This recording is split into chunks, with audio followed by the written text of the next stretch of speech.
বাংলাদেশের ইতিহাসের অন্যতম জঘন্যতম একটি হত্যাকাণ্ড ছিল মেজর সিনহা হত্যাকাণ্ড, যেটা যে কোনো সমাজের সভ্যতাকে প্রশ্নবিদ্ধ করে।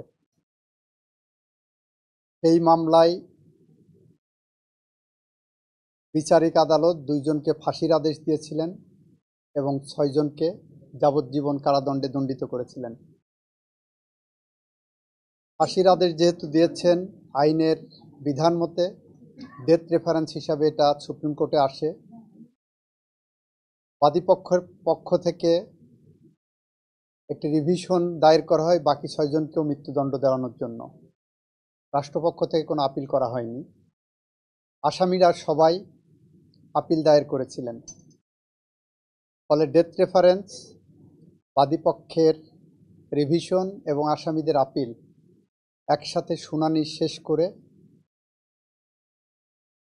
মহামান্য হাইকোর্ট বিভাগ আজকে নিম্ন আদালতের বিচারিক আদালতে রায় বহাল রেখেছেন।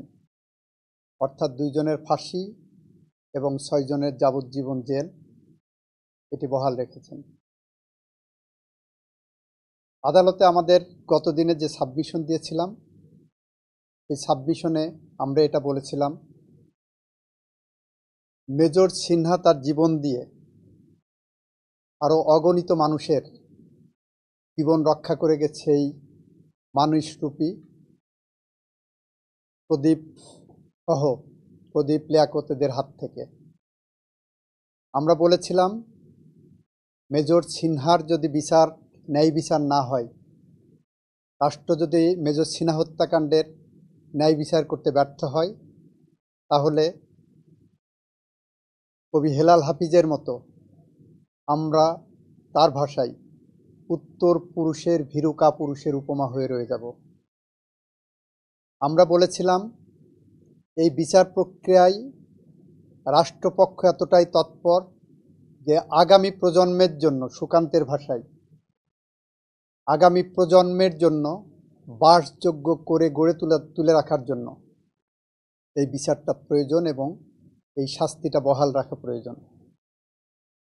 এখানে আপনাদের মাধ্যমে গোটা দেশবাসীকে জানাতে চাই,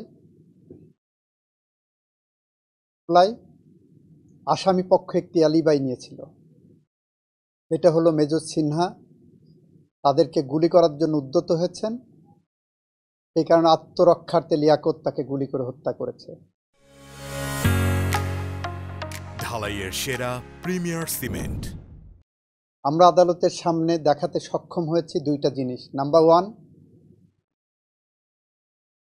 অ্যালিবাই যদি ধরে নেওয়া হয়, তাহলে তারা right of private defence exercise করেছেন। Right of private defence exercise করতে যেয়ে তাকে ডক্ট্রিন অফ প্রপোর্শনালিটি অ্যাপ্লাই করতে হবে। ডক্ট্রিন অফ প্রপোর্শনালিটি উদাহরণ দিতে যে বলেছি, কেউ যদি আমাকে লাঠি দিয়ে আঘাত করতে আসে, আমি তাকে ছুরি দিয়ে কাউন্টার করতে পারবো না।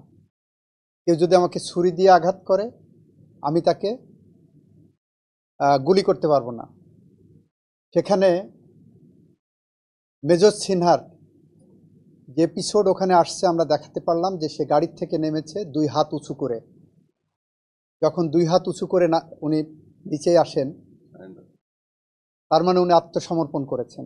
তখন প্রথমে তাকে 2টি গুলি করা হয়েছে, একটু এগিয়ে যেয়ে আরও 2টি গুলি করা হয়েছে, সেখানেই থেমে থাকেনি।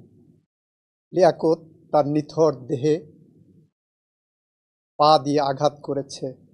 প্রদীপ এসে তার নলির উপরে বুটের আঘাতে মৃত্যু নিশ্চিত করেছে। এই নির্মম হত্যাকাণ্ডের বিচার যদি বাংলাদেশের মাটিতে আমরা না করতে পারি, তাহলে এই বাংলাদেশ তার সভ্যতার ইতিহাসে একটি প্রশ্নবোধক চিহ্ন হয়ে থাকবে। আমরা রাষ্ট্রের পক্ষ থেকে মনে করি আমরা আমাদের দায়িত্ব যথাযথভাবে পালন করতে পেরেছি। আমরা মনে করি মেজর সিনহা তার জীবন দিয়ে যত মানুষের জীবন রক্ষা করে গেছেন, তাদের প্রতিটি নিঃশ্বাস তার আত্মার শান্তি মাগফিরাত কামনা করবে।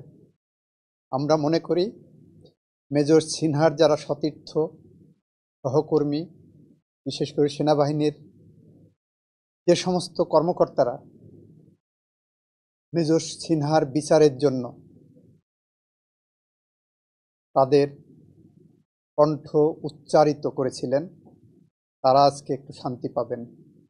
কিছুটা হলেও হয়তো মেজর সিনহার শূন্যতা পূরণ হবে না, আর তারা মনে করবেন তাদের কণ্ঠে যে প্রতিবাদ উঠে এসেছিল সেই প্রতিবাদ একটি ভাষা পেয়েছে, একটি ন্যায় বিচার পেয়েছে।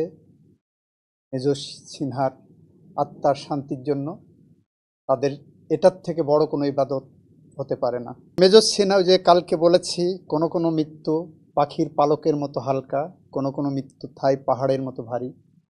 মেজর সিনহার মৃত্যু আমাদের জীবনে থাই পাহাড়ের মতো ভারী হয়ে আছে। এই ভার নিরসনের জন্য হলেও এই মামলাটা আমরা দ্রুত নিষ্পত্তি করার চেষ্টা করব।